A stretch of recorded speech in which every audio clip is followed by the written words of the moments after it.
नमस्कार मेरे प्यारे साथियों, एक बार मैं फिर से आप सभी का स्वागत करता हूं आपके अपने YouTube चैनल शाक्या जी जीके क्लासेस पर। फ्रेंड्स, अगर आप लोग एसएससी जीडी पुलिस कांस्टेबल की तैयारी कर रहे हो तो आप बिल्कुल सही चैनल पर आए हो। इस चैनल पर आपको एसएससी जीडी से संबंधित हर एक टॉपिक की कंप्लीट वीडियो लेक्चर सीरीज मिलेगी, कंप्लीट मॉडल पेपर सीरीज मिलेगी जो आपके एग्जाम के पॉइंट ऑफ व्यू से बहुत ही हेल्पफुल रहने वाली है। ठीक है दोस्तों, हर एक मॉडल पेपर की फ्री ऑफ कॉस्ट पीडीएफ भी मिलेगी, वो मेरे टेलीग्राम चैनल पर मिलेगी। जिसने टेलीग्राम चैनल ज्वाइन नहीं किया वो लिंक, उसके लिए लिंक वीडियो के डिस्क्रिप्शन में दिया हुआ है। इस क्लास के अंदर दोस्तों जो बच्चे 6 और 7 को जिनका एग्जाम है एसएससी जीडी का, उनके लिए क्लास मोस्ट इंपोर्टेंट रहने वाली है। उनको पता चलेगा कि किस टाइप से एसएससी क्वेश्चंस पूछ रही है, किस टॉपिक को ज्यादा पढ़ना है, वो सब मैं आपको अंत में बताऊंगा। आप लोग क्लास को पूरा अंत तक वॉच करिए, आपके लिए इंपॉर्टेंट है। ठीक है, तो चलिए दोस्तों बिना देरी करे शुरू करते अपनी क्लास। पहला ही क्वेश्चन आप लोगों के सामने, कमेंट करिए। क्वेश्चन नंबर 1, अन्नपूर्णा देवी मंदिर भारत के किस राज्य में स्थित है? आज ये हमारा 22वां मॉडल पेपर है। मध्य प्रदेश, राजस्थान, उत्तर प्रदेश या हरियाणा? कमेंट करिए। जिन बच्चों के 6 और 7 को एग्जाम है एसएससी जीडी का, उनके लिए ये जरूरी है बहुत जानना कि किस टॉपिक से क्वेश्चन आ रहे हैं, किस टॉपिक को ज्यादा पढ़ना है, किससे ज्यादा समय देना है, वो सब आपको मैं बताऊंगा। बस आप लोग अंत तक बने रहिए। तो इस प्रश्न के लिए आप लोग क्या टिक करेंगे? मध्य प्रदेश टिक करेंगे दोस्तों। अन्नपूर्णा देवी का मंदिर किस राज्य में स्थित है दोस्तों? तो आप ध्यान रखेंगे मध्य प्रदेश दोस्तों, है ना। केला देवी मंदिर देख ले तो राजस्थान में है दोस्तों, बहुत बार पूछा जाता है। केला देवी मंदिर है ना, केला देवी का मंदिर, केला मंदिर है ना, केला देवी का मंदिर, यहां पर देवी। ठीक है, तो केला देवी का मंदिर आपको एग्जाम में पूछा जाता है, कहां पर है? तो राजस्थान में, यह आप ध्यान रखेंगे। चलिए अगले क्वेश्चन की तरफ बढ़ते बिना देरी करें। हमारा अगला क्वेश्चन, क्वेश्चन नंबर 2, केंद्र राज्य के प्रशासनिक संबंध भारतीय संविधान के किस अनुच्छेद में वर्णित हैं? अनुच्छेद 256 से 263, अनुच्छेद 252 से 256, 356, है ना, अनुच्छेद 250 से लेकर 280, या फिर इनमें से कोई नहीं? दोस्तों आपके बहुत सारे टॉपिक्स हैं जो आपके एग्जाम के पॉइंट ऑफ व्यू से पूछे जा रहे हैं, वो आपके लिए इंपॉर्टेंट है। मैं आपको अंत में बताऊंगा। जो बच्चे अंत तक क्लास को वॉच करेंगे वो एग्जाम में फोड़ कर आएंगे, क्योंकि मैं उन्हें वो टॉपिक्स बताऊंगा जिन टॉपिक से क्वेश्चन ज्यादा आ रहे हैं। तो क्या राइट ऑप्शन रहेगा? सभी बच्चे कमेंट करिएगा। कमेंट सेक्शन ये आप लोगों के लिए ही है दोस्तों, जो भी कमेंट हुआ करे सीधा कमेंट बॉक्स में कमेंट किया करें। ठीक है, तो आप लोग इसके लिए टिक करेंगे अनुच्छेद 256 से लेकर 263। ठीक है, तो राज्य के प्रशासनिक संबंध भारतीय संविधान के किस अनुच्छेद में वर्णित है? तो आप लोग क्लिक करेंगे ऑप्शन नंबर ए, 256 से लेकर 263 दोस्तों। ठीक है, तो जो भी मेरे स्टूडेंट्स ऑप्शन ए को लॉक कर रहे हैं वो बिल्कुल सही टिक कर रहे हैं दोस्तों। ठीक है, इस मॉडल पेपर के अंदर दोस्तों आपको दोस्तों जीके जीएस के क्वेश्चन मिलेंगे ही मिलेंगे, लेकिन रीजनिंग और मैथ के इंपॉर्टेंट क्वेश्चन देखने को मिलेंगे। जैसा कि एक मैथ का क्वेश्चन ये देखने को मिल रहा है आपको। क्वेश्चन नंबर 3, ये क्वेश्चन पूछा गया है आपकी शिफ्टों में दोस्तों, इसी से रिलेटेड क्वेश्चन पूछा गया है। बहुत ही इजी तरीके से सॉल्व कराऊंगा इसे। ए किसी कार्य को 10 दिनों में पूरा कर सकता है। कितने दिनों में? 10 दिनों में पूरा कर सकता है। वहीं बी ए से 25% अधिक कुशल है। मतलब जो बी है ए से 25% अधिक कुशल है, तो बी अकेला उस कार्य को कितने दिनों में पूरा कर लेगा, मतलब, है ना। तो क्वेश्चन ये पूछ रहा है। ऑप्शन आपके लिए 5 दिन, 8 दिन, 6 दिन या 7 दिन। कमेंट करिएगा। बहुत ही शानदार ये क्वेश्चन है। क्या बोल रहा है क्वेश्चन? जल्दी से देखिए कैसे करेंगे इस क्वेश्चन को। जिसको जवाब आता है वो कमेंट बॉक्स में बताएं। बहुत ही इंपॉर्टेंट क्वेश्चन है ये। इस टाइप के क्वेश्चंस आपके एग्जाम में देखने को मिल रहे हैं, तो आप लोग इसे ध्यान से सॉल्व करिएगा। जल्दबाजी के चक्कर में कोई भी गलत नहीं करेगा। ठीक है, कमेंट करते रहिए। अगर आपको पीडीएफ चाहिए तो क्लास पीडीएफ आपको मेरे टेलीग्राम चैनल पर मिलेगी दोस्तों, लिंक वीडियो की डिस्क्रिप्शन में है। हर एक मॉडल पेपर की पीडीएफ अवेलेबल है टेलीग्राम पर। देखिए कैसे करेंगे। सबसे पहले आप इसको देखिए, बी जो है ना वो 25% अधिक कुशल है ए से। तो पहले हम क्या लिखेंगे? हम यहां लिखेंगे ए और यहां लिखेंगे बी। अब देखिए यहां पर मैंने 25% की फ्रैक्शन वैल्यू क्या लिखी? 25% की फ्रैक्शन वैल्यू होती है 1/4। यानी कि अगर ए का कार्य की क्षमता अगर 4 है तो बी की कितनी है? 5 हो जाएगी। बिल्कुल परफेक्ट है ना, क्योंकि वो 25% अधिक है। ठीक है, सही है ना। हाँ, अब आगे क्वेश्चन क्या, अब ऊपर से क्वेश्चन पढ़िए। देखिए ए किसी कार्य को 10 दिनों में पूरा कर रहा है। तो देखो दोस्तों, ये देखो, ये तो उनकी क्षमता हो गई। ये जो हो गई ना, ये 4 + 5, इन दोनों की क्षमता कितनी हो गई? तो इन दोनों की क्षमता आपके, ये तो यहाँ पे मैं लिख देता हूँ कार्य क्षमता, कि वो उनकी क्षमता क्या है आपको पता होना चाहिए। कैपेसिटी क्या है उनकी, है ना, क्षमता। ठीक है, अब देखिए, अब ये बोल रहा है कि ए किसी काम को 10 दिन में पूरा करता है। मतलब ये ए है ना, किसी काम को कितने दिन में पूरा कर रहा है? 10 दिन का। चलो हम ए का काम निकालते हैं, 4 × 10। ठीक है, यही होगा ना, उस तभी तो कार्य निकलेगा। अब ये ठीक है। अब आगे ये बोल रहा है कि बी अकेला उस काम को कितने दिन में पूरा करेगा। भाई बी कितने दिन में करेगा? चलो बी का भी साथ में निकाल देते हैं, एक तीर से 2 शिकार कर लेते हैं। चलिए देखिए, 5 × 5 5 दूनी 10 और 4 दूनी 8, तो बी उस काम को अकेले 8 दिन में करेगा दोस्तों। कितना इजी तरीके से सॉल्व कर लिया हमने, ठीक है। तो ये इजी तरीका है, आप लोगों को पता होना चाहिए। क्वेश्चन नंबर 3 का आंसर क्या होगा? बी। तो किस किसने ऑप्शन बी को लॉक किया है, ठीक है। स्क्रीनशॉट लेना चाहे तो ले लें स्क्रीनशॉट इसका। इसी प्रकार से आपको क्वेश्चन पूछे जा रहे हैं एग्जाम में, तो आप लोग करके जरूर आइएगा। चलिए अगला क्वेश्चन, हमारा अगला क्वेश्चन 4 है। कपूर मंजरी, कपूर मंजरी किसके द्वारा लिखी गई है? आर्यभट्ट के द्वारा, बाणभट्ट के द्वारा, राजशेखर के द्वारा, हर्षवर्धन के द्वारा? कमेंट करके बताइए। बहुत ही शानदार क्वेश्चन है दोस्तों ये आपके लिए। क्या राइट ऑप्शन होगा बताइए दोस्तों। देखो आर्यभट्ट की बात करें तो इनके द्वारा एक पुस्तक लिखी गई, क्या नाम है? तो आपको पता होना चाहिए सूर्य सिद्धांत। कौन सी पुस्तक है भाई इनकी? सूर्य सिद्धांत। बहुत बार पूछी गई है, ठीक है। सूर्य सिद्धांत इनकी एक पुस्तक है, सूर्य सिद्धांत। अगर हम बाणभट्ट की बात करें तो इनकी 2 फेमस पुस्तक है, एक तो है कादम्बरी और दूसरी हर्षचरित। एक है कादम्बरी, एक है कादम्बरी और दूसरी हर्षचरित। हर्षचरित है ना। तो ये कुछ फेमस और इंपॉर्टेंट पुस्तक है दोस्तों आपके, ठीक है। और वहीं अगर हम बात करें हर्षवर्धन की, तो हर्षवर्धन की 3 पुस्तकें ध्यान रखनी है। एक तो प्रियदर्शिका, दूसरी रत्नावली और तीसरी नागानंद, है ना। पहले तो आप ध्यान रखेंगे प्रियदर्शिका, मैं यहां पर लिख देता हूं प्रियदर्शिका, प्रियदर्शिका ध्यान रखेंगे, ठीक है। ये हर्षचरित की है, हर्षवर्धन की। और दूसरी रत्नावली ध्यान रखेंगे, रत्नावली ध्यान रखेंगे। और तीसरी ध्यान रखेंगे नागानंद। ये इन्हीं की 3 पुस्तकें तो बार बार एग्जाम में पूछी जाती है, इंपॉर्टेंट है। तो इस प्रश्न में पूछा है कि कपूर मंजरी किसकी पुस्तक है, किसके द्वारा लिखी गई? तो ये राजशेखर की है। किसकी है? राजशेखर की। ऑप्शन सी आपके लिए बिल्कुल सही जवाब जाएगा, ठीक है दोस्तों। चलें बढ़े अगले क्वेश्चन की तरफ। चलिए बढ़ते अगले क्वेश्चन की तरफ बिना देरी करें। अगला क्वेश्चन भी देख लीजिए, क्वेश्चन नंबर 5, बहुत ही शानदार। कजरी नृत्य किस राज्य में किया जाता है? बहुत ही शानदार क्वेश्चन है। राजस्थान राज्य, उत्तर प्रदेश राज्य, मध्य प्रदेश राज्य या फिर पंजाब राज्य? कमेंट करिए। कालबेलिया नृत्य अगर मैं पूछ लूं किसमें किया जाता है, तो आप ध्यान रखें कालबेलिया राजस्थान में होता है ना। कालबेलिया नृत्य, कालबेलिया नृत्य दोस्तों राजस्थान में होता है ना, तो ध्यान रखिएगा। तो आप लोग बताइए कजरी नृत्य किस राज्य में किया जाता है? सभी बच्चे कमेंट करके बताएंगे। कजरी नृत्य किया जाता है आपके उत्तर प्रदेश राज्य में दोस्तों। किस राज्य में किया जाता है? उत्तर प्रदेश राज्य में किया जाता है। अगर मैं यही पूछ लूं कि यूपी का शास्त्रीय नृत्य क्या है, तो इसका शास्त्रीय नृत्य है दोस्तों कथक। कथकली नहीं है, कथक है दोस्तों, ध्यान रखिएगा। कथक इसका शास्त्रीय नृत्य है, ठीक है। कैपिटल लखनऊ है, लखनऊ इसकी कैपिटल है। चलिए अगले क्वेश्चन की तरफ बढ़ते हैं। हमारा अगला क्वेश्चन क्या है? लखनऊ, ठीक है।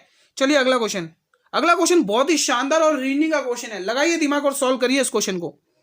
क्वेश्चन नंबर 6, 560 से 280, 280 से लेके 140, 140 से लेके 70, तो 70 से आगे क्या आएगा? मतलब जिन बच्चों की गिद्ध की अप्रोच लगानी है, गिद्ध की नजरों से देखना, उन्होंने एक झटके में इस क्वेश्चन को देखते ही फोड़ दिया होगा। अगर देखो इस क्वेश्चन को करने के लिए अगर जिसने एक झटके में देखा होगा, हाँ उसको डिफरेंस सामने दिख गया होगा क्या हो रहा है इस केस में, तो वो ज्यादा समय नहीं लगाएगा और सॉल्व कर देगा। तो कैसे करेंगे इस क्वेश्चन को सॉल्व, कमेंट करिए जल्दी से सभी बच्चे। देखिए अगर ध्यान से देखा जाए तो यहाँ पर लगभग 2 का भाग हो रहा है, मतलब आधा हो रहा है। यहाँ पर भी आधा हो रहा है 2 का भाग, यहाँ पर भी आधा हो रहा है 2 का भाग। तो 70 में भी 2 का भाग दीजिए, जवाब 35 निकल के आ जाएगा। देखो कितनी देर लगी इसको दोस्तों, विदिन 2 सेकंड, विदिन 3 सेकंड्स में हम इस क्वेश्चन को कर सकते हैं दोस्तों। आई थिंक सभी ने कर लिया होगा इसी प्रकार से क्वेश्चन को सॉल्व, ठीक है। बढ़े अगले क्वेश्चन की तरफ। चलिए बढ़ते हैं हमारे अगले क्वेश्चन की तरफ बिना देरी करें। हर एक क्वेश्चन इंपॉर्टेंट है। क्लास अगर अच्छी लग रही हो दोस्तों, तो क्लास को एक बार सभी बच्चे करेंगे लाइक और अपने सभी मित्रों में इस क्लास को शेयर करेंगे। एक बार जल्दी से क्लास को शेयर कर दें अपने सभी मित्रों में। हमारा अगला क्वेश्चन 7 देखिएगा। क्वेश्चन नंबर 7 क्या बोल रहा है? सामाजिक न्याय और असमानता के साथ विकास पर फोकस था। किसका था दोस्तों? 9वीं पंचवर्षीय योजना का, 10वीं पंचवर्षीय योजना का, 7वीं पंचवर्षीय योजना का, और इनमें से कोई नहीं। पंचवर्षीय योजना तो मोस्ट इंपोर्टेंट टॉपिक है दोस्तों। एसएससी हर शिफ्ट में ये क्वेश्चन पूछ रही है पंचवर्षीय योजना से संबंधित। कमेंट करिए। और हरित क्रांति से संबंधित भी बहुत क्वेश्चन पूछ रही है एसएससी, है ना। कमेंट करिए दोस्तों। सामाजिक न्याय और असमानता के विकास पर किसका फोकस था? तो यहां आप लोग टिक करेंगे 9वीं पंचवर्षीय योजना का दोस्तों। किसका फोकस था? 9वीं पंचवर्षीय योजना आपके लिए बिल्कुल सटीक ऑप्शन रहेगा। ऑप्शन सी, यानी कि ऑप्शन सॉरी ए। तो जिस भी स्टूडेंट ने ऑप्शन ए को टिक किया वो बिल्कुल सही कर रहे हैं भाई। इसी प्रकार से तैयारी करते रहिए। चलिए बढ़ते हैं हमारे अगले क्वेश्चन की तरफ। देखिए अगला क्वेश्चन क्या है? हर क्वेश्चन देखो, हर एक स्टूडेंट कमेंट सेक्शन में कमेंट करेगा हर क्वेश्चन का जवाब, ठीक है। आप लोग रेस्पॉन्स कर दिया करें दोस्तों, आपके रेस्पॉन्स से हमें मोटिवेशन मिलता है, एक जोश आता है एकदम से हमें, ठीक है। तो 2011 की जनगणना के अनुसार भारत में कृषि श्रमिकों का प्रतिशत कितना है? कमेंट करिए। बहुत ही शानदार और इजी क्वेश्चन है। 54.6%, 64.6%, 44.6% या इनमें से कोई नहीं? कमेंट करिए दोस्तों। लगना चाहिए कि एसएससी जीडी के लिए हम तैयारी कर रहे हैं दोस्तों। कमेंट सेक्शन के अंदर आंसर की लड़ी लग जानी चाहिए दोस्तों। कमेंट करते रहिए। क्या राइट ऑप्शन होगा सभी बच्चे बताएं। हर एक क्वेश्चन आपके एग्जाम के लिए इंपॉर्टेंट है दोस्तों। तो इसमें देखो आप लोग टिक करेंगे ऑप्शन नंबर ए को, ठीक है। तो 2011 की जनगणना के अनुसार भारत में कृषि श्रमिकों का प्रतिशत कितना है? 54.6% दोस्तों। इंपॉर्टेंट क्वेश्चन बनता है दोस्तों। देखो अभी हमने दो टॉपिक देखे, कौन कौन से इंपॉर्टेंट देखे? एक तो पंचवर्षीय योजना देखा, और अभी हमने एक और देखा था अनुच्छेद देखा, और जनगणना देख लिया। तो ये कुछ इंपॉर्टेंट टॉपिक होगा जो आपके एग्जाम के लिए इंपॉर्टेंट है। एसएससी बार बार क्वेश्चन पूछती है इनसे रिलेटेड, ठीक है। चलिए बढ़े अगले क्वेश्चन की तरफ। अगला क्वेश्चन भी देख लीजिए, क्वेश्चन नंबर 9। मुगल काल में सर्वप्रथम किस शहर में अंग्रेजों ने अपने कारखाने स्थापित किए? मोस्ट इंपोर्टेंट क्वेश्चन है भाई, इंपॉर्टेंट क्वेश्चन टिक कर लें इसको। बताइए, मद्रास में, कलकत्ता में, मुंबई में या सूरत में? क्या राइट ऑप्शन होगा जल्दी से बताएंगे। मुगल काल में सर्वप्रथम किस शहर में अंग्रेजों ने अपने कारखाने स्थापित किए? मद्रास में, कलकत्ता में, मुंबई में या सूरत में? क्या राइट ऑप्शन होगा जल्दी से बताएंगे मेरे सभी स्टूडेंट्स। कैसे करेंगे इसको दोस्तों? देखिए मुगल काल में सबसे पहले हमें सूरत में करी थी दोस्तों इन्होंने अपने कारखाने स्थापित, ईआईसी कंपनी ने, ईस्ट इंडिया कंपनी ने, ठीक है। तो ऑप्शन डी बिल्कुल सही जवाब है। कौन कौन डी ऑप्शन को लॉक कर रहे हैं? ठीक है दोस्तों, डी ऑप्शन बिल्कुल सही जवाब। दोस्तों जो लोग चैनल पर पहली बार विजिट करते जा रहे हैं, चैनल को करिए सब्सक्राइब और बेल नोटिफिकेशन को प्रेस करिए, ताकि मैं जब भी नई वीडियो को अपलोड करूं सबसे पहले यूट्यूब नोटिफिकेशन आप लोगों को ही भेजे। देखिए दोस्तों हमारी क्लास का टाइम 8 PM रहता है, ठीक है। अगर आप लोग मुझसे 8 PM जुड़ते हैं ना दोस्तों, और आपको अगर आप जुड़ेंगे तो आपके लिए फायदा है, क्योंकि मैं आपको हर एक इंपॉर्टेंट क्वेश्चन बताऊंगा जो एसएससी पूछ रही है, और उनसे रिलेटेड टॉपिक्स को किनको आपको ज्यादा समय देना है वो सब मैं आपको अंत तक बताऊंगा। आप लोग अंत तक बने रहिए, क्लास को देखिए और हर क्वेश्चन का जवाब कमेंट सेक्शन में करते रहिए। चलिए अगला क्वेश्चन, हमारा अगला क्वेश्चन क्या है? 10वां। आनंद गोपाल किस वाद्य यंत्र को बजाते हैं? बहुत ही शानदार क्वेश्चन है भाई ये। कमेंट करिए सभी बच्चे। शहनाई, तबला, बांसुरी, सितार? क्या राइट ऑप्शन होगा? अगर वहीं हम बात करें शहनाई की, तो शहनाई प्रसिद्ध वादक कौन है भाई? बिस्मिल्लाह खान दोस्तों। बार बार पूछा जाता है, इंपॉर्टेंट क्वेश्चन है। क्या टिक करेंगे? बिस्मिल्लाह खां। बिस्मिल्लाह खां इस प्रश्न के लिए शहनाई वादक हैं, ध्यान रखिए बिस्मिल्लाह खां, ठीक है। अगर आप तबला वादक की बात करें, तबला वादक कौन है? तो आप लोग ध्यान रखेंगे। पहले तो मैं इस क्वेश्चन का जवाब बता देता हूं। आनंद गोपाल किस वाद्य यंत्र को बजाते हैं? वो बजाते हैं तबला का, तबला वादक हैं दोस्तों, ये प्रसिद्ध है ना, ठीक है। ध्यान रखिएगा दोस्तों। अब बांसुरी में देखिए, तो बांसुरी में आप हरिप्रसाद चौरसिया का नाम ध्यान रखेंगे। हरिप्रसाद चौरसिया, हरिप्रसाद चौरसिया नाम ध्यान रखेंगे आप सभी बच्चे। चौरसिया है ना, यहाँ पर थोड़ा स्पेस कम है, थोड़ा पास पास लिख देता हूं, ठीक है। और सितार की बात करेंगे तो पंडित रविशंकर, पंडित रविशंकर ध्यान रखेंगे, मोस्ट इंपोर्टेंट है भाई, पंडित रविशंकर, ठीक है। और देखो शहनाई में एक नाम और ध्यान रखें, बहुत बार पूछा गया, वो नाम मैं थोड़ा ब्लैक से लिख देता हूं, ठीक है। तो वो नाम है अली अहमद। बहुत बार पूछा गया है कि ये अली अहमद किस वाद्य यंत्र को बजाते हैं, तो आप ध्यान रखेंगे शहनाई। तो ये कुछ प्रमुख वाद्य यंत्र हैं, आप स्क्रीनशॉट लेना चाहें तो ले सकते हैं, और पीडीएफ चाहिए तो पीडीएफ भी ले सकते हैं, बिल्कुल फ्री ऑफ कॉस्ट, वो टेलीग्राम चैनल पर। जिसने ज्वाइन नहीं किया, लिंक वीडियो के डिस्क्रिप्शन में ज्वाइन कर लीजिए। तो बिल्कुल बी ऑप्शन सभी बच्चे टिक करेंगे। अगला क्वेश्चन देखिए, क्वेश्चन नंबर 11 देखिए, बहुत ही शानदार रीजनिंग का क्वेश्चन है। चलिए दोस्तों कमेंट करिए, बहुत ही शानदार रीजनिंग का क्वेश्चन है ये, अंग्रेजी वर्णमाला का क्वेश्चन दोस्तों, अल्फाबेट सीरीज है ना। देखिए क्वेश्चन क्या, वो अल्फाबेट टेस्ट, सॉरी। अंग्रेजी वर्णमाला में आपके दाईं ओर से 13वें अक्षर के बाईं ओर 7वां अक्षर कौन सा होगा? बहुत ही शानदार क्वेश्चन है। कहां से पूछ रहा है? दाईं ओर से पूछ रहा है दोस्तों, ध्यान रखिएगा, गड़बड़ मत करिएगा। GUVH। तो मैंने जब भी ऐसा बताया, जब भी तुम्हारे अगर आपके सेम दिखे, अगर सेम दिखे, राइट से राइट दिखे, तो वैल्यू घटेगी, है ना, माइनस होता है। अगर लेफ्ट से लेफ्ट दिखे तो भी वैल्यू घटेगी, माइनस होगा। अगर लेफ्ट से राइट हो तो वैल्यू प्लस होगी, यानी बायां दायां हो तो वैल्यू प्लस होगी, और दायां बायां हो तो भी वैल्यू प्लस ही होगी। कहने का मतलब अपोजिट आ रहा है तो वैल्यू प्लस होगी, अगर सेम दिख रहा है तो वैल्यू घटेंगी, ठीक है। अब पढ़िए क्वेश्चन, देखिए राइट से कौन सा अक्षर बोल रहा है, 13वां अक्षर बोल रहा है, ठीक है बिल्कुल बात है। और लेफ्ट से कौन सा अक्षर बोल रहा है, 7वां। तो देखो दोनों वैल्यू अपोजिट है, तो हम क्या करेंगे, प्लस करेंगे। 13 और 7 कितना होता है, 20। लेकिन 20 कहां से, 20 राइट से यानी कि दाएं से। तो आपको इसको करना कैसे करना है, देखो 20 अगर आप लेफ्ट से करिए, लेफ्ट से 20, आपके पास जवाब आएगा टी। अब इसी का जस्ट अपोजिट कर दीजिए, आपके पास ऑप्शन आ जाएगा। इसी का जस्ट अपोजिट होता है जी। तो ऑप्शन में जी कहां दिख रहा है, यानी कि हमारे पहले ही ऑप्शन में, ठीक है। तो इस प्रकार से क्वेश्चन करना है। मैंने कुछ नहीं किया, मुझे लेफ्ट दोनों अपोजिट दिखे, मैंने प्लस कर दिया। अब मुझे कहां से चाहिए, राइट साइड से, यानी दाया अक्षर चाहिए। तो दाया अक्षर 20वां का जस्ट अपोजिट कर दो, है ना। तो 20 पे टी आता है और टी का जस्ट अपोजिट जी होता है, और जी इसके लिए ऑप्शन है बिल्कुल सही जवाब। ठीक है दोस्तों, समझ में आ गया सभी को। थंब इमोजी क्रिएट करें, और जिन्हें समझ में नहीं आया कमेंट करें, मैं रिप्लाई कर दूंगा। चलिए अगला क्वेश्चन नंबर 12 देखिए, बहुत ही शानदार। स्ट्रॉबेरी महोत्सव कहां पर मनाया जाता है, मेघालय में, नागालैंड में, मिजोरम में या मणिपुर में। सभी बच्चे कमेंट करेंगे। बहुत ही शानदार क्वेश्चन है दोस्तों, बहुत ही शानदार दोस्तों, कमेंट करिए क्या राइट ऑप्शन होगा, जल्दी से जवाब करें, क्या राइट ऑप्शन होगा इस प्रश्न के लिए। देखिए अगर हम दोस्तों यहीं अगर हम मिजोरम की बात करें, तो यहाँ पे एक उत्सव ध्यान रखेंगे आप सभी बच्चे। तो क्या ध्यान रखेंगे, मिमकुट, ठीक है। मिजोरम में उत्सव मनाया जाता है मिमकुट, ये उत्सव आप ध्यान रखेंगे, मिमकुट, ठीक है दोस्तों, इंपॉर्टेंट है, ध्यान रखिएगा। और अगर हम वही बात करें दोस्तों मणिपुर की, तो मणिपुर में एक बहुत ही फेमस उत्सव मनाया जाता है। तो एग्जाम के आपके शिफ्टों में पूछा भी गया, यायोसांग। क्या मनाया जाता है, यायोसांग उत्सव मनाया जाता है दोस्तों, ठीक है। यायोसांग उत्सव मनाया जाता है, ठीक है। अगर हम मेघालय की बात करें, तो अगर हम नागालैंड की बात करें, तो यहाँ पे हार्निवॉल्स का उत्सव मनाया जाता है, हार्नीबिल, है ना, हार्नीबिल उत्सव मनाया जाता है, हार्नीबिल, ठीक है। तो ये कुछ प्रमुख उत्सव होगा जो एग्जाम में पूछा जाता है, एक तो नागालैंड वाला और ये यायोसांग वाला, ध्यान रखिएगा। तो स्ट्रॉबेरी आपके मनाया जाता है मेघालय राज्य में, किसमें, मेघालय में मनाया जाता है। आप लोग ऑप्शन ए को टिक करेंगे भाई, जो भी मेरे स्टूडेंट ऑप्शन ए टिक कर रहे हैं बिल्कुल सही टिक कर रहे हैं। अगला क्वेश्चन, सुल्तानपुर राष्ट्रीय उद्यान किस राज्य में स्थित है, हरियाणा, बिहार, गुजरात या गोवा। जो भी मेरे student daily regular model paper देखते हैं, उन्हें पता है कि किस टॉपिक से क्वेश्चन ज्यादा आ रहे हैं और किस टॉपिक को पढ़ना है। मैंने हर एक क्लास के अंदर बताया है कि किस टॉपिक को तुम्हें ज्यादा ध्यान देना है, किस पर ज्यादा फोकस करना है।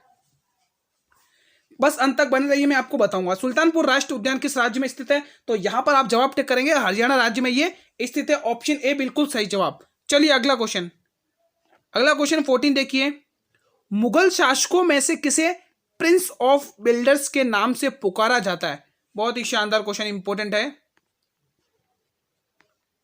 अकबर, बाबर, यहाँ पे ठीक है, बाबर, शाहजहां या जहांगीर। ये वही जहांगीर है दोस्तों जिसने अर्जुन देव की, सिखों के 5वें गुरु अर्जुन देव की हत्या करी थी। अर्जुन देव की इन्होंने हत्या कर दी थी। अर्जुन देव के समकालीन थे ये, ठीक है। अर्जुन देव के समकालीन कौन था, जहांगीर था। कमेंट करिए इस प्रश्न के लिए क्या राइट ऑप्शन रहेगा। तो आप लोग टिक करेंगे शाहजहां दोस्तों, ठीक है। तो प्रिंस ऑफ बिल्डर्स के नाम से किसे जाना जाता है, शाहजहां को, ऑप्शन सी बिल्कुल सही जवाब। सभी बच्चे सी को टिक करेंगे। चलिए अगला क्वेश्चन, चलिए इस प्रश्न का जवाब दीजिए, बहुत ही शानदार, एक बार फिर से आता हुआ। कुचिपुड़ी नृत्य बहुत बार पूछा जा रहा है ये आपके, देखो भारत में 8 शास्त्रीय नृत्य हैं, उनके बारे में आपको पता होना चाहिए कि वो किस स्टेट से हैं, और उनको करने के लिए जो प्रसिद्ध कलाकार हैं उनके नाम आपको पता होने चाहिए, ठीक है। बताइए कहाँ से आरंभ हुआ है, राजस्थान से, आंध्र प्रदेश से, कर्नाटक से या पंजाब से। बहुत ही शानदार क्वेश्चन है, सभी बच्चे जवाब देंगे। क्लास अच्छी लग रही है तो क्लास को करें लाइक, और अपने सभी मित्रों में इस क्लास को शेयर भी करें दोस्तों। एक बार जल्दी से सभी बच्चे शेयर कर दें, बहुत ही शानदार क्लास चल रही है, आप भी पढ़िए और अपने सभी मित्रों में शेयर करिए। और चैनल पर भी पहली बार विजिट करें तो चैनल को भी करें सब्सक्राइब, और बेल नोटिफिकेशन को भी प्रेस करें दोस्तों। तो आप लोग इसके लिए टिक करेंगे आंध्र प्रदेश, ठीक है।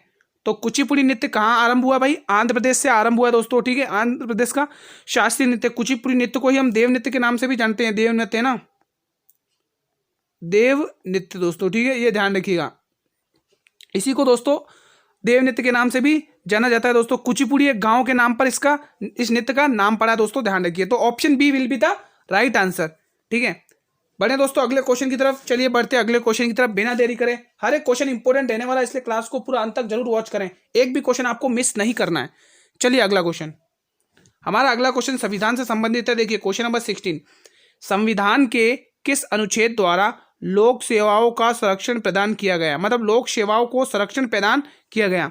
अनुच्छेद 310 में, अनुच्छेद 311 में, अनुच्छेद 312 में या फिर अनुच्छेद 315 में? कमेंट करिए दोस्तों, संविधान के किस अनुच्छेद द्वारा लोक सेवाओं को संरक्षण प्रदान किया गया? सभी बच्चे बताएंगे।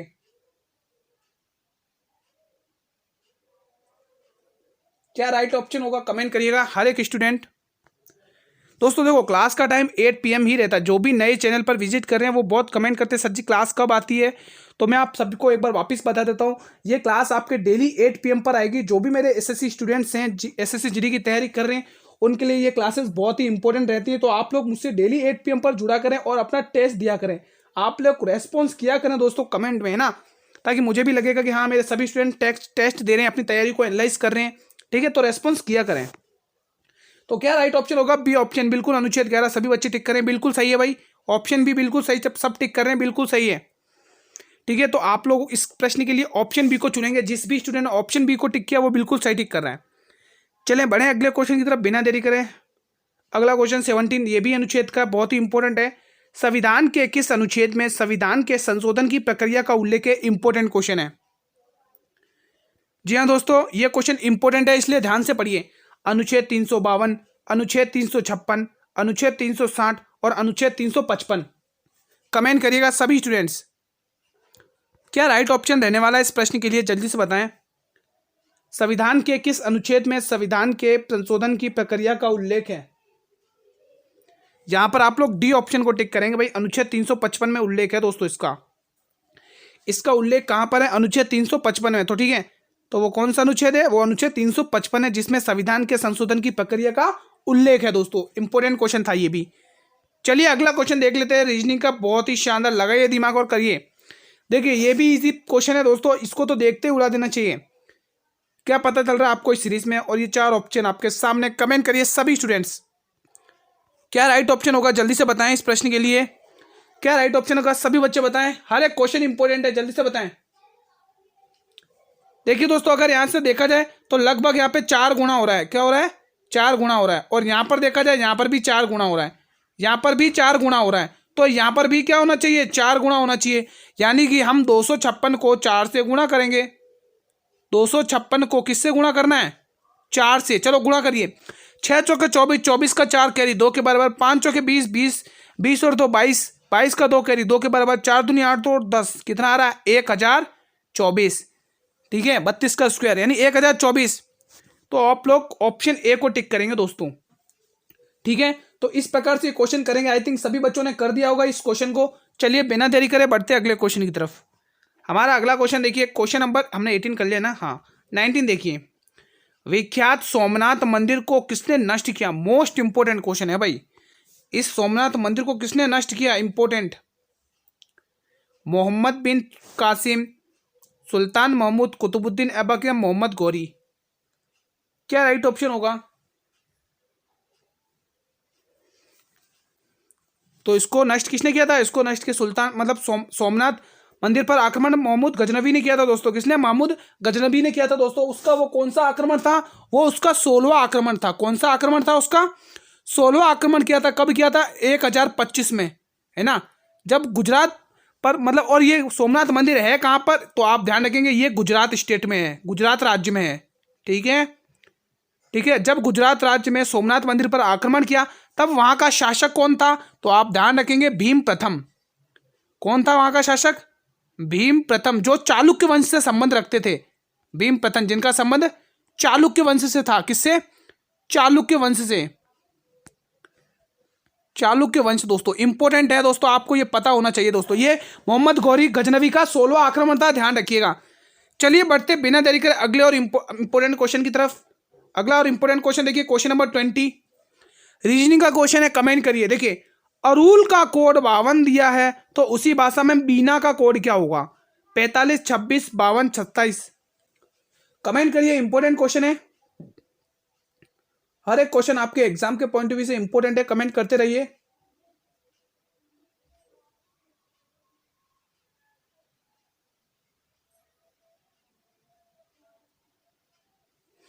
क्या राइट ऑप्शन रहेगा? देखिए अरुण लिखिए, पहले यहाँ पर हम एज इट लिखेंगे ARUL। अब इसकी प्लेस वैल्यू लिखिए, ए आता है 1 नंबर पर, आर आता है आपके 18 नंबर पर, यू आता है 21 नंबर पर, एल आता है 12 नंबर पर। इन सभी को प्लस करिएगा तो आपके पास जवाब आएगा 52। बिल्कुल बात बन रही है ना?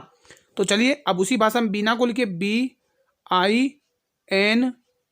चलो इसको आप काउंट करिए, इसकी प्लेस वैल्यू लिखिए। बी आता है 2 नंबर पर, आई आता है 9 नंबर पर, एन आता है 14 नंबर पर, एक आता है 5 नंबर पर। चलिए इसे प्लस करिए। देखिए कैसे प्लस करेंगे, 9 और 1 कितना हुआ है 10, 10 में 14 प्लस करेंगे 24, 24 में 2 प्लस करेंगे 26, जवाब 26। यानी कि आप लोगों के लिए बी ऑप्शन बिल्कुल सटीक दिख रहा है। ठीक है, तो आज की क्लास हम यहीं पर समाप्त करते हैं। ठीक है, अब जैसे मैंने आपको स्टार्टिंग में बताया था किस किस टॉपिक से ज्यादा क्वेश्चन पूछे जा रहे हैं, अब मैं उसको बताना जा रहा हूं। देखिए हम अगले पेज पर मैं लिख देता हूं, आप लोग नोट कर लीजिए या स्क्रीनशॉट ले लीजिए। चलिए पहला टॉपिक, सबसे पहले आप अनुच्छेद को रटिए। जो भी आपके अनुच्छेद हैं उनको रटिए दोस्तों, अनुच्छेद से बहुत क्वेश्चन पूछे जा रहे हैं। दूसरा क्वेश्चन, पंचवर्षीय योजना को पढ़िए अच्छे से। पंचवर्षीय योजना को पढ़िए दोस्तों, आप सभी बच्चे पंचवर्षीय योजना को पढ़ेंगे जिनसे बार बार इंपॉर्टेंट क्वेश्चन पूछे जा रहे हैं। तीसरा आप ध्यान रखेंगे जनगणना। तीसरा आप क्या ध्यान रखेंगे, जनगणना। मैं यहाँ पे थोड़ा सा सही कर देता हूं, गलत टाइप हो गया है, जनगणना। ठीक है, तीसरा आपका टॉपिक क्या रहेगा, जनगणना रहेगा। ठीक है, और चौथा टॉपिक क्या रहने वाला, आप सबसे चौथा टॉपिक आपके लिए रहेगा, आपके लिए उत्सव और त्योहार। उत्सव और त्योहार, यहां पर मैं स्लैश करके लिख रहा हूं, यहां पे उत्सव और त्योहार लिख रहा हूं, और त्योहार। ये कुछ इंपॉर्टेंट टॉपिक हैं जो आपको एग्जाम में एसएससी बार बार पूछे जा रही है दोस्तों। ठीक है, आप यहां पर एक टॉपिक और इंक्लूड कर सकते हैं, जैसे आपके राष्ट्रीय उद्यान हो गए,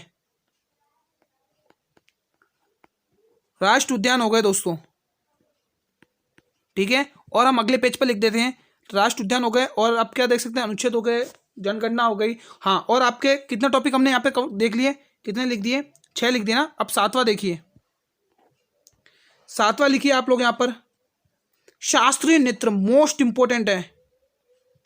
शास्त्रीय नृत्य, आप लोग यहाँ पर शास्त्रीय नृत्य रखेंगे, ये तो इंपॉर्टेंट है, इंपॉर्टेंट की कैटेगरी में डाल दें। शास्त्रीय नृत्य, उनके प्रसिद्ध कलाकार, यहाँ पर मैं लिख देता हूँ कलाकार उनके प्रसिद्ध, जो बार बार पूछे जाते हैं कलाकारों के बारे में, कि एक नृत्य दे देंगे और आपको बताना पड़ेगा कि वो किस राज्य का है, किस नृत्य का कलाकार है। ठीक है दोस्तों, और एक टॉपिक आप वाद्य यंत्र ध्यान रखेंगे, वाद्य यंत्र की बात कर लेंगे दोस्तों आप लोग। ठीक है, तो ये कुछ इंपॉर्टेंट 8 टॉपिक हैं जो, और दोस्तों एक और मोस्ट इंपॉर्टेंट टॉपिक है पुरस्कार। पुरस्कार दोस्तों मोस्ट इंपोर्टेंट टॉपिक है, बार बार क्वेश्चंस पूछे जा रहे हैं। तो ये कुछ इंपोर्टेंट टॉपिक हो गए जीके जीएस के। रीजनिंग से देख लीजिए, रीजनिंग से अगर आप देखना चाहें तो आपके कोडिंग डिकोडिंग के क्वेश्चंस पूछे देखने को मिल रहे हैं, नंबर सीरीज के क्वेश्चंस देखने को मिल रहे हैं, नंबर सीरीज के क्वेश्चन देखने को, एनालॉजी के भी क्वेश्चन देखने को मिल रहे हैं, सिटिंग अरेंजमेंट के क्वेश्चन देखने को मिल रहे हैं, और ब्लड रिलेशन के क्वेश्चन देखने को मिल रहे हैं। ठीक है, तो कुछ एक 4-5 ये टॉपिक है रीजनिंग से संबंधित। मैथ के देख लो, मैथ के भी देख लो, अगर आप मैथ के देखना चाहें तो सबसे पहले आप इन्वॉल्व करेंगे सीआई एसआई को। बहुत क्वेश्चंस पूछे जा रहे हैं, 1 से 2 क्वेश्चन डेली मिल रहे हैं, सीआई और एसआई, एसआई और सीआई आप कर सकते हैं दोस्तों, बहुत सारे क्वेश्चन देखने को मिल रहे हैं। ठीक है, और एक और टॉपिक जो इंपॉर्टेंट है वो है time and work. Important topic है ये, इनसे बहुत सारे क्वेश्चन देखने को मिल रहे हैं।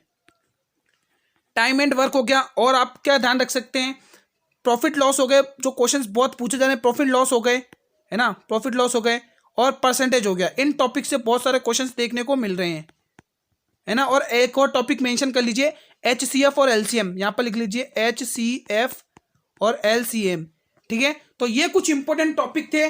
ठीक है, जीके जीएस के भी मैंने बता दिए, जीके जीएस के आप लिखना चाहें तो ये सारे लिख सकते हैं, इंपॉर्टेंट टॉपिक्स हैं जो आपके एग्जाम में एसएससी बार बार पूछ रही है। ठीक है, तो चलिए दोस्तों आज क्लास को हम यहीं पर समाप्त करते हैं। अगर आप लोगों को इस क्लास के अंदर कोई भी डाउट हो तो ये कमेंट सेक्शन आप लोगों के लिए बेझिझक होकर यहाँ पर कमेंट करिए, कोई भी क्वेश्चन से डाउट हो आपको रिप्लाई मिल जाएगा। ठीक है, और बहुत सारे स्टूडेंट कमेंट करते हैं कि सर जी पीडीएफ कहाँ मिलेगी, तो इस क्लास की पीडीएफ आपको मेरे टेलीग्राम चैनल पर मिलेगी दोस्तों, और टेलीग्राम बिल्कुल फ्री ऑफ कॉस्ट पीडीएफ मिलेगी। ज्वाइन होए टेलीग्राम चैनल से, लिंक वीडियो के डिस्क्रिप्शन में दिया हुआ आप लोगों के लिए दोस्तों, ठीक है। हर मॉडल पेपर की, हर एक मॉडल पेपर की टेलीग्राम पे बिल्कुल फ्री ऑफ कॉस्ट पीडीएफ मिलेगी। क्लास का टाइम आप सभी को पता है 8 PM रहता है, डेली 8 PM पर क्लास आती है, सभी बच्चे जुड़ते हैं, टेस्ट देते हैं, आप भी दीजिए। और जिन बच्चों के 6 और 7 को एग्जाम है वो जरूर इस क्लास को देखकर जाएगा। इनसे रिलेटेड बहुत सारे क्वेश्चंस आपको देखने को एग्जाम में हूबहू मिलेंगे और आप एग्जाम्स में बहुत ही अच्छा स्कोर कर सकते हैं। अगर क्लास आपको अच्छी लगी हो तो क्लास को करेंगे लाइक और अपने सभी मित्रों में इस क्लास को शेयर करेंगे, ठीक है दोस्तों। आप भी पढ़िए और अपने सभी मित्रों में इस क्लास को शेयर करेंगे दोस्तों, शेयर जरूर करें सभी मित्रों में, ठीक है। और दोस्तों चैनल पर भी अगर आप लोग पहली बार विजिट कर रहे हैं तो चैनल को भी करेंगे सब्सक्राइब और बेल नोटिफिकेशन को भी प्रेस करेंगे, ताकि मैं जब भी नई वीडियो को अपलोड करूं तो यूट्यूब सबसे पहले नोटिफिकेशन आप लोगों को ही भेजे दोस्तों, ठीक है। एक बार फिर से रिपीट कर रहा हूं, जिन बच्चों के 6 और 7 को एग्जाम है वो इस क्लास को जरूर देख के जाइएगा, आपको आइडिया मिल जाएगा कि एसएससी किस टॉपिक से ज्यादा क्वेश्चन पूछ रही है दोस्तों। तो चलिए दोस्तों, कल मिलेंगे इसी टाइम पर, ये 8 PM पर ही मिलेंगे डेली। तब तक के लिए मित्रों, जय हिंद, जय भारत, वंदे मातरम। एक बार एग्जाम देने से पहले सरस्वती का नाम लेके जरूर करना दोस्तों। धन्यवाद।